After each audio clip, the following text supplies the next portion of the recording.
A very good morning to you, class 9th students. In the previous class, we have done all the question and answers of chapter What is Democracy and Why Democracy. So, in this class, we are going to revise this chapter again. What is Democracy and Why Democracy? सो इस chapter में सबसे पहले हम लोगों ने democracy के बारे में देखा था कि डेमोक्रेसी होती क्या है। डेमोक्रेसी में ये सारे हम लोगों ने एग्जांपल्स देखे थे। तो यहाँ पर है इन वाई डिफाइन डेमोक्रेसी के ऊपर हम लोगों ने मेनली 2 पार्ट्स में डिवाइड किया था डेमोक्रेसी को, गवर्नमेंट को, टाइप ऑफ गवर्नमेंट को। तो एक डेमोक्रेटिक गवर्नमेंट होती है, एक नॉन डेमोक्रेटिक गवर्नमेंट होती है। डेमोक्रेटिक गवर्नमेंट मीन्स लोगों से मिलकर जो गवर्नमेंट बनती है, और नॉन डेमोक्रेटिक गवर्नमेंट में मोनार्की रूल आ जाता है, तानाशाही वगैरह आ जाती है। सो अब हम बात करेंगे डेमोक्रेसी क्या होती है। So here is a simple definition of democracy. Democracy is a form of government in which the rulers are elected by the people.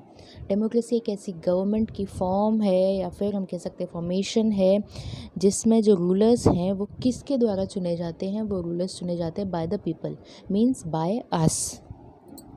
Simple definition पढ़ने के बाद हम लोग आते हैं फीचर्स ऑफ डेमोक्रेसी पे, कि हम लोगों ने पढ़ा कि डेमोक्रेसी एक फॉर्म ऑफ गवर्नमेंट है जिसमें जो रूलर्स हैं वो इलेक्ट करते हैं। तो कौन है ruler? Who are the rulers in this definition? Which officials must be elected for any government to be called a democracy? कौन है ये सारे रूलर्स? क्या ऑफिशियल्स हैं? विच डिसीज़न, वो क्या डिसीज़न लेंगे इलेक्शंस होने के बाद? Elected officials in a democracy must be elected for any government to be called a democracy. ऐसे कौन कौन से रूलर्स हैं जिन्हें हम चुनेंगे तब वो एक डेमोक्रेटिक कंट्री या डेमोक्रेसी कहलाया जाएगा। इलेक्शंस, किस तरीके के इलेक्शंस हैं? Conditions must be fulfilled for an elections to be considered democratic. क्या क्या काम ऐसे होने चाहिए कि अगर आप इलेक्शंस कंडक्ट करा रहे हो तो वो काम डेमोक्रेटिक होना चाहिए। हम लोगों ने एग्जांपल देखा था, पोलिंग बूथ को कैप्चर ही कर लिया जाता है। मींस इलेक्शंस हो रहे हैं तो जो पावरफुल पार्टीज़ थी वो पोलिंग बूथ को कैप्चर कर लेती थी, तो उस पूरे पोलिंग बूथ के जो वोट्स थे वो डायरेक्टली उनको चले जाते थे। तो ये डेमोक्रेटिक बिल्कुल नहीं है। Now point number 3, who are the rulers? कौन है वो रूलर्स जो रूल कर, who are the people who can elect the rulers और गेट इलेक्टेड एज रूलर्स? ऐसे वो कौन से लोग हैं जो कि इलेक्ट करेंगे रूलर्स को, या फिर खुद रूलर्स बनेंगे? खुद रूलर्स से मतलब वो खुद ही तो चुन के आएंगे जो भी लोग हैं। Now the rulers or get elected as rulers, should this include every citizen on equal basis? Can a democracy deny some citizens right? क्या सभी बराबर तौर से इस डेमोक्रेटिक गवर्नमेंट को चुनने के लिए रिस्पॉन्सिबल हैं, या फिर हम किन्हीं को निगलेक्ट कर सकते हैं इस तरीके से? Now what kind of a form of government is democracy? Democracy किस टाइप की फॉर्मेशन है? सो ये सारी चीज़ें हम लोगों ने मोटे मोटे तौर पे देख ली थी। डेफिनेशंस को हम लोगों ने बहुत सारे टुकड़ों में बांट दिया था। Now major decision selected by leaders, हम लोगों ने इसमें परवेज़ मुशर्रफ का एग्जांपल देखा था। परवेज़ मुशर्रफ 1999 में उन्होंने एक मिलिट्री कूप कर दिया, जिसकी वजह से तख्ता पलट हम जिसे कहते हैं, और वो खुद क्या बन गए, खुद चीफ एग्जीक्यूटिव बन गए कंट्री के। और फिर उन्होंने कॉन्स्टिट्यूशंस में चेंजेस करने लग गए। एक तरीके से आर्मी ही गवर्नमेंट को चला रही थी। अब यहाँ जो हमारी ये डेफिनेशन है, democracy is a form of government in which the rulers are elected by the people, बिल्कुल पूरी तरीके से यहाँ पर नकार दी जाती है, क्योंकि परवेज़ मुशर्रफ को लोगों ने नहीं चुना था, उन्होंने खुद ज़बरदस्ती उस सीट पर बैठ गए थे। हम लोगों ने ये वाला एग्जांपल्स देख लिया था। फिर हम इसके बाद एक डेफिनेशंस पे आए थे इन डार्कर पोर्शन, यहाँ पे लिखिए, in a democracy the final decision making power must rest with those elected by the people. इस जो डेफिनेशन है उससे हम ये डिसाइड करते हैं कि जो फाइनल डिसीजन है, जो फाइनल मेकिंग पावर डिसीजन है, वो वही लेगा जो कि इलेक्टेड होके आया है। ऐसा कोई भी इंसान पावर में नहीं आना चाहिए जिसे हम चुनते नहीं हैं। चुने हुए लोग ही हमारे लिए फ़ैसला लेंगे, क्योंकि हमने उन्हें चुना है। वो ज़बरदस्ती उस सीट पर बैठे हैं, तो वो हमारी वजह से, हमारी तरफ से फ़ैसला कैसे ले सकते हैं? Now the next point is free and fair electoral competition. ना फेयर होना चाहिए। फेयर मीन्स सबके जो चांसेस है वो बराबर होने चाहिए। यहाँ हमने 2 एग्जांपल्स देखे थे। हमने पहला एग्जांपल देखा था चाइना की एक पार्टी थी, उसी का रूल चलता था, उसी के थ्रू पार्लियामेंट में जाना पड़ता था। तो ये क्या है, ये फेयर इलेक्टोरल कंपटीशन थोड़ी है। उसके बाद हम लोगों ने मेक्सिको का एग्जांपल देखा था। यहाँ पर PRI in the first line लिखा हुआ है, PRI institutional revolutionary party. PRI क्या करती थी, opposition party did not contest elections but never manage to win, opposition parties did contest elections but never manage to win. Party जो opposition की हैं वो इलेक्शंस में पार्ट लेती थी, कॉन्टेस्ट करती थी, बट कभी जीत नहीं पाती थी। The PRI was known to use many dirty tricks. उन्होंने क्या क्या डर्टी ट्रिक्स मीन्स जो शातिर चालें होती हैं, जो पॉलिटिक्स में अपनाई जाती हैं जीतने के लिए, उन्होंने वो अपनाया। मीडिया को उन्होंने अपने अंडर में कर लिया। जो टीचर्स थे उनको ये बोला जाता था कि आप बच्चों के पेरेंट्स को प्रेशराइज़ करें कि वो हमें वोट करें। तो ये फ्री एंड फेयर इलेक्शंस नहीं है। इसी को लेते हुए यहाँ पर darker portion in the left hand side एक डेफिनेशन है, a democracy must be based on a free and fair election where those currently in power have a fair chance of losing. Democracy free and fair होनी चाहिए, जहाँ पर जो अभी rule कर रहा है उसके पूरे चांसेस होने चाहिए हारने के। यहाँ पर उसके हारने के लिए इसलिए बात की जा रही है क्योंकि वो रूलिंग पावर या रूलिंग पार्टी है।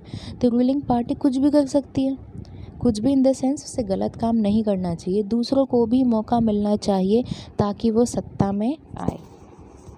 उसके बाद हमारा नेक्स्ट है टॉपिक 1 पर्सन 1 वोट 1 वैल्यू। यहाँ पर हम लोगों ने देखा कि इंसान को इंसान समझा नहीं जा रहा है। सऊदी अरब में वुमेंस को राइट ही नहीं है वोट देने के। यहाँ पर हम लोग देख सकते हैं Saudi Arabia women do not have right to vote. Estonia में सिटीज़नशिप की प्रॉब्लम थी, रशियन माइनॉरिटी को वोट नहीं देने दिया जा रहा था। माइनॉरिटी मतलब कोई एक कंट्री में, यहाँ पर अगर बात करें इंडिया में माइनॉरिटी मीन्स जिस कम्युनिटी के लोगों की पॉपुलेशन कम है। जैसे इंडिया में हिंदू माइनॉरिटी नहीं है, हिंदू पॉपुलेशन ज़्यादा है, मुस्लिम माइनॉरिटी है, क्रिश्चियन माइनॉरिटीज़ के अंदर आते हैं क्योंकि इनकी पॉपुलेशन कम है।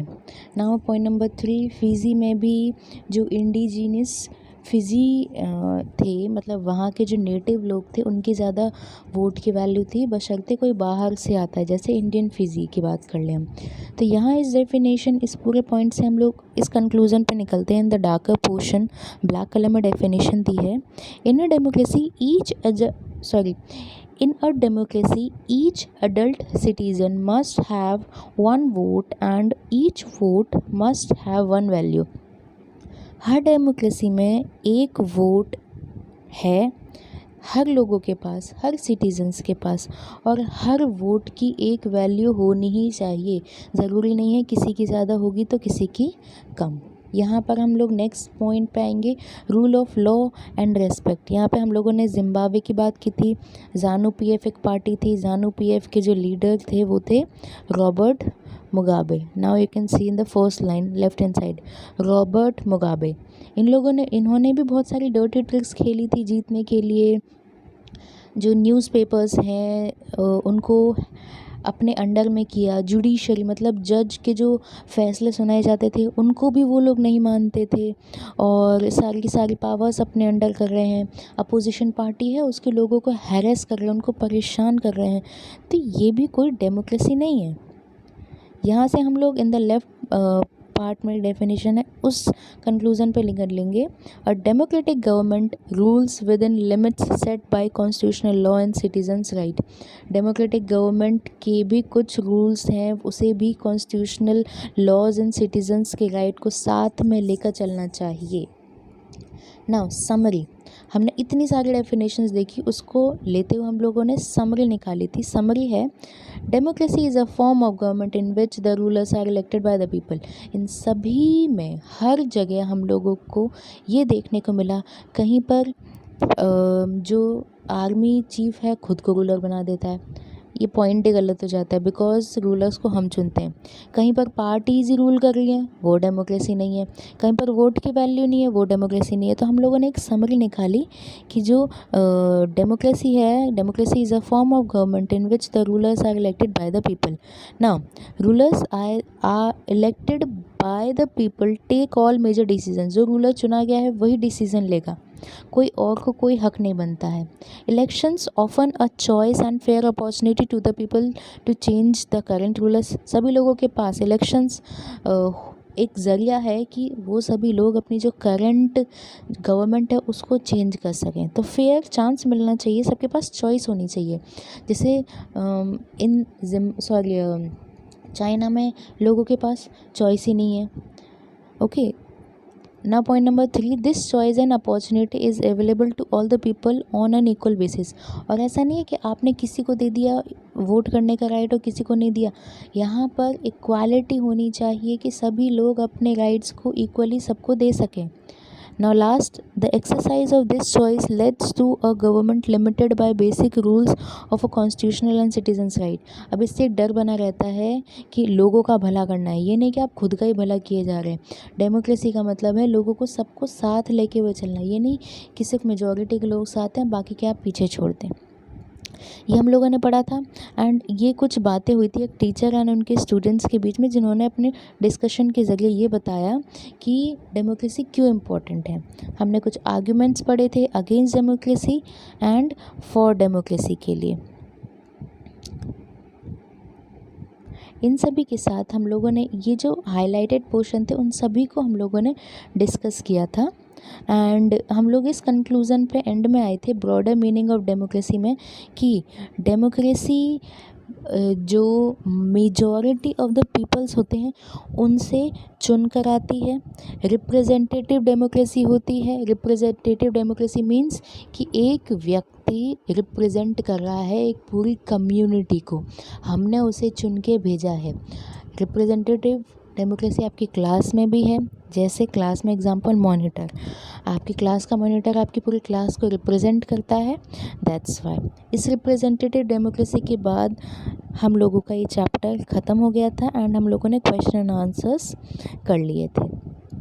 Now what you have to do, write down the definition of democracy, जो कि मैं आपको अभी बुक एक PDF के ज़रिए दे दूँगी। एंड उसी डेफिनेशंस को आपको अपनी कॉपी में करना है क्वेश्चन आंसर्स के ज़रिए। That's it for now, thank you.